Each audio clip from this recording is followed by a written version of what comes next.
అందరికీ నమస్తే అండి. రాష్ట్రంలో కూటమి ప్రభుత్వం అధికారంలోకి వచ్చిన తర్వాత సో ఎమ్మెల్యేల పనితీరు క్షేత్రస్థాయిలో గాడి తప్పింది అని మనం చాలా సందర్భాల్లో చెప్పుకున్నాం. జిల్లాల వారీగా, నియోజకవర్గాల వారీగా మనం రిపోర్ట్లు కూడా చెప్తున్నాం. సో ఎమ్మెల్యేల పనితీరు ప్రభుత్వం ఎంత బాగా పనిచేసినా, సీఎం గారు, డిప్యూటీ సీఎం గారు అండ్ వీళ్ళందరూ ఎంత బాగా పనిచేసినా, ఎంత రిజల్ట్ చూపించినా గ్రౌండ్ లెవెల్లో ఎమ్మెల్యేల పనితీరు బాగోకపోతే మాత్రం సిస్టమ్ పనిచేయదు, బాగోదు, రిజల్ట్ కనిపించదు అండ్ ఫలితం కూడా రాదు. సో మళ్ళీ గెలుపు కూడా సాధ్యం కాదు. సో ఈ క్రమంలోనే ఈ శ్రీకాకుళం జిల్లాకు సంబంధించి ఎమ్మెల్యేల రిపోర్ట్ మనం చూద్దాం. ఆల్రెడీ మనం అనంతపురం జిల్లాకు సంబంధించి ఒక నాలుగు కాన్స్టిట్యున్సీస్ మీద వీడియోలు చేశాం కదా. ఇప్పుడు శ్రీకాకుళం జిల్లాలో ఒక బార్డర్ ఎమ్మెల్యే. సో ఈయన ఫస్ట్ టైం ఎమ్మెల్యే అనమాట. బార్డర్ అనేసరికి కొంతమంది ఉన్నారు కదా. సో ఈయన ఫస్ట్ టైమే గెలిచారు. అక్కడున్న మాజీ ఎమ్మెల్యేను కాదని, గతంలో 4 సార్లు ఎమ్మెల్యేగా గెలిచిన వ్యక్తిని కాదని ఈయనకు ఫస్ట్ టైం సీట్ ఇచ్చారు. సో సీట్ రావడానికి కూడా ఈయన చాలా ప్రయత్నం చేశారు, చాలా కష్టపడ్డారు, చాలా ఖర్చు పెట్టారు, చాలా సేవా కార్యక్రమాలు చేశారు. అవన్నీ చేసిన తర్వాత ఎన్నో ఆటుపోట్లు ఎదుర్కొని సీట్ సంపాదించుకున్నారు అండ్ గెలిచారు. గెలిచిన తర్వాత పరిస్థితి అక్కడ కంప్లీట్గా మారిపోయింది. కాన్స్టిట్యున్సీలో, నియోజకవర్గంలో సాధారణంగా ఎమ్మెల్యేలకి నేను చాలా సందర్భాల్లో చెప్తుంటా, పొలిటికల్ కరప్షన్ సహజమే, రాజకీయంగా అవినీతి చేయడం సహజమే. ఎవరు కూడా జేబులో డబ్బులు పెట్టేసి మళ్ళీ ఖర్చు పెట్టడానికి సిద్ధంగా ఉండరు. ఇప్పుడు ఒక 40 పెట్టి అది అలా ఉంచి మళ్ళీ ఇంకో 40 పెట్టి ఇంకో 40 పెడితే తరాలు ఆస్తులు కరిగిపోతాయి. సో వాళ్ళు పెట్టింది ఎంతో కొంత తిరిగి రాబెట్టుకోవడానికి ప్రయత్నం చేస్తారు. అది రాజకీయాల్లో సహజమే. అయితే ఇలా చేసే క్రమంలో మరీ చీప్ కరప్షన్ జోలికి వెళ్ళకూడదు, మరీ చిల్లర వ్యవహారాల జోలికి వెళ్ళకూడదు అండ్ సొంత క్యాడర్ని ఇబ్బంది పెట్టకూడదు అండ్ పబ్లిక్ పెయిన్గా ఫీల్ అవ్వకూడదు. సో దానివలన క్యాడర్ రిలేషన్స్, పబ్లిక్ రిలేషన్స్ దెబ్బతింటాయి, క్యాడర్ మేనేజ్మెంట్, పొలిటికల్ మేనేజ్మెంట్ ఇవన్నీ దెబ్బతింటాయి. ఇక్కడ ఈ నియోజకవర్గంలో జరుగుతున్నది అదే. ఫస్ట్ టైం ఎమ్మెల్యేగా గెలిచారు. సో ఆ నియోజకవర్గంలో మరీ చిల్లరనమాట. నాకు రీసెంట్గా, నాకు ఇంత ముందే ఎంతో ఇన్ఫర్మేషన్ వచ్చింది, కాకపోతే రీసెంట్గా ఇంకేమైనా పరిస్థితి మారిందేమో అనుకుంటే టీటీడీ లెటర్లో కూడా డబ్బులు పెట్టి అమ్ముతున్నారంట, ఒక ఆరోపణ. అండ్ ఆ నియోజకవర్గంలో ఇసుక వనరు ఉంది, నది ఒకటి ఉందన్నమాట. సో ఇసుక నుంచి బార్డర్ దాటి వెళ్తున్నాయి. సో దానిలో నెల ఎమ్మెల్యే గారు కొంత కమిషన్ వస్తుంది. అది ఎమ్మెల్యే గారి దగ్గర బంధువే ఈ వ్యవహారం అంతా చూస్తున్నాడు.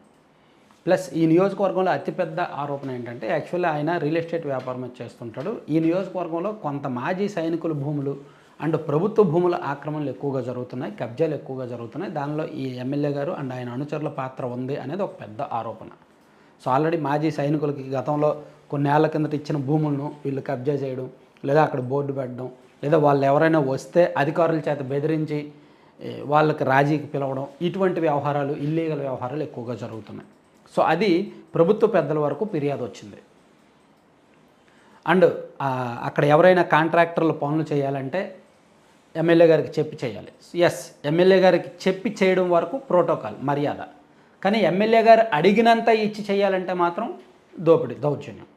అది ఇక్కడ జరుగుతుంది. సో సొంత పార్టీ కార్యకర్తలైనా సరే మినిమం 5 to 7% ఇవ్వాల్సిందే. అదే వాళ్ళు ఇవ్వలేదు అనుకోండి, బయట వాళ్ళకి ఎవరికో ఇచ్చేసి గుంటూరు జిల్లాకు చెందిన ఒక కాంట్రాక్టర్ని తీసుకువెళ్ళి ఆ నియోజకవర్గంలో కాంట్రాక్ట్లు ఇస్తూ ఆయన దగ్గర నుంచి 8% to 11% వరకు తీసుకుంటున్నారు అనేది ఒక ఆరోపణ. సో దీనివల్ల పనుల్లో క్వాలిటీ ఉండట్లేదు, సొంతంగా తన గెలుపు కోసం పనిచేసిన కార్యకర్తలకు అన్యాయం జరుగుతుంది. సో ఆ పనులు ఏవో లోకల్ వాళ్ళకి ఇవ్వచ్చుగా, ఇచ్చి అరే ఏమైనా లబ్ధి ఉంటే మీరే చూసుకోండి, సో లోకల్ బాడీస్ ఎన్నికలు వస్తున్నాయి ఖర్చు పెట్టుకోండి, లేదా ఏమైనా మీటింగ్లు ఉంటే మీరు చూసుకోండి అని చెప్పి చాలామంది ఎమ్మెల్యేలు అలా వదిలేస్తారు. కానీ నేను అలా వదలట్లే. అదొకటి కొంచెం ఇబ్బందికరంగా మారింది. పైగా మాజీ ఎమ్మెల్యేకి సంబంధించిన వర్గాన్ని పూర్తిగా దూరం పెట్టేశారు. అసలు మీకు పార్టీకి సంబంధం లేదు, మీకు నాకు సంబంధం లేనట్టు. సాధారణంగా ఎమ్మెల్యే అయిన తర్వాత ఇంకా తను మళ్ళీ గెలవాలి, మళ్ళీ ఎదగాలి అనుకుంటే తన శత్రువులను కూడా కలుపుకునే ప్రయత్నం చేయాలి. కానీ ఈయన ఆ ప్రయత్నం చేయట్లా. వాళ్ళు తనకు శత్రువులుగా అన్నట్టు చూసి వాళ్ళని పక్కన పెడుతున్నాడు అనమాట. పూర్తిగా వాళ్ళని అసలు దగ్గరికి కూడా రానివ్వట్లేదు, ఎంకరేజ్ చేయట్లేదు. వాళ్ళ మీద కొన్ని వేధింపులే ఎక్కువ అవుతున్నాయి. ఇలా కొన్ని సొంత వ్యవహారాల కారణంగా, అలాగే నియోజకవర్గంలో ఏమైనా పోస్టింగ్ కావాలన్నా బదిలీకి కానీ, అలాగే అంటే ఎంత చీప్గా ఉన్నాయంటే మళ్ళీ మనం చెప్పుకునే కొద్దీ ఈయన గవర్నమెంట్ హాస్పిటల్లో శానిటరీ సూపర్వైజర్ల పోస్టులు, అలాగే ఈ నియోజకవర్గంలో చిన్న చిన్న షిఫ్ట్ ఆపరేటర్ లాంటి పోస్టులు, ఆ పోస్టులను కూడా గతంలో ఉన్న వాళ్ళని తీసేసి కొత్త వాళ్ళకి ఇవ్వడం. అలాగే గతంలో వైసీపీ అధికారంలో ఉన్నప్పుడు ఇక్కడ ఒక ఆయన ఒక నియోజకవర్గ స్థాయి పోస్ట్లో ఉన్నాడనమాట. ఆయన టీడీపీ గవర్నమెంట్ వచ్చాక మళ్ళీ వైసీపీకి రిజైన్ చేసి టీడీపీకి వచ్చాడు. వచ్చిన తర్వాత ఆయనకు ఒక పెత్తనం ఇచ్చారు. ఆయనకు కొన్ని వర్క్స్, కొన్ని పెత్తనాలు ఇచ్చి ఆయన దగ్గర నుంచి కూడా నెల నెల వసూలు చేస్తున్నారు. ఇలా కొన్ని ఆరోపణలు ఉన్నాయన్నమాట. సో కొంచెం నియోజకవర్గం మొత్తం మీద అంటే లిక్కర్ విషయంలోనూ, నామినేటెడ్ పోస్టుల విషయంలో డబ్బులు తీసుకుంటున్నారని, ట్రాన్స్ఫర్ల విషయంలో తీసుకుంటున్నారని, లిక్కర్ మద్యం షాపుల నుంచి వసూలు చేస్తున్నారని, రేషన్ బియ్యం నుంచి, ఇసుక నుంచి ఏది వదిలిపెట్టట్లేదు. ఇలా వీటిల్లో కొన్ని రాజకీయంగా తనకు ఇబ్బంది కాకపోయినా కొన్ని మాత్రం రాజకీయంగా ఇబ్బంది తెచ్చిపెడతాయి. ఈ నియోజకవర్గంలో ఎమ్మెల్యే గారికి ఉన్న ఏకైక ప్లస్ ఏంటంటే వైసీపీ వాళ్ళు వీక్గా ఉన్నారు. వైసీపీ వాళ్ళు ఏమీ మాట్లాడట్లా. వైసీపీ మాజీ ఎమ్మెల్యే ఒక మహిళ, ఆమె ఏమీ మాట్లాడట్లేదు. ప్లస్ అక్కడ నాయకులు కూడా ఎవరు మాట్లాడట్లేదు, అందరూ కాంప్రమైజ్ అయిపోయారు. సో దాంతో ఈ నియోజకవర్గంలో ఎమ్మెల్యే గారికి అక్కడ మీడియా పెద్ద అంత యాక్టివ్గా లేదు. అండ్ అక్కడ రాజకీయ ప్రత్యర్థులు, అవతల పార్టీ వాళ్ళు, ప్రతిపక్ష పార్టీ వాళ్ళు అంత యాక్టివ్గా లేరు, ఏమీ మాట్లాడట్లేదు. అండ్ పోలీసులు అండ్ రెవెన్యూ వాళ్ళు కూడా ఎమ్మెల్యే గారు చెప్పినట్టే చేస్తున్నారు. అండ్ ఆ మాజీ ఎమ్మెల్యే గారు బయటికి చెప్తున్నా వాయిస్ పెద్దగా లేదు కాబట్టి ఎవరు పట్టించుకోవట్లేదు. సో అందుకే నేరుగా పార్టీ పెద్దలకు ఎప్పటికప్పుడు ఫిర్యాదులు వస్తున్నాయి.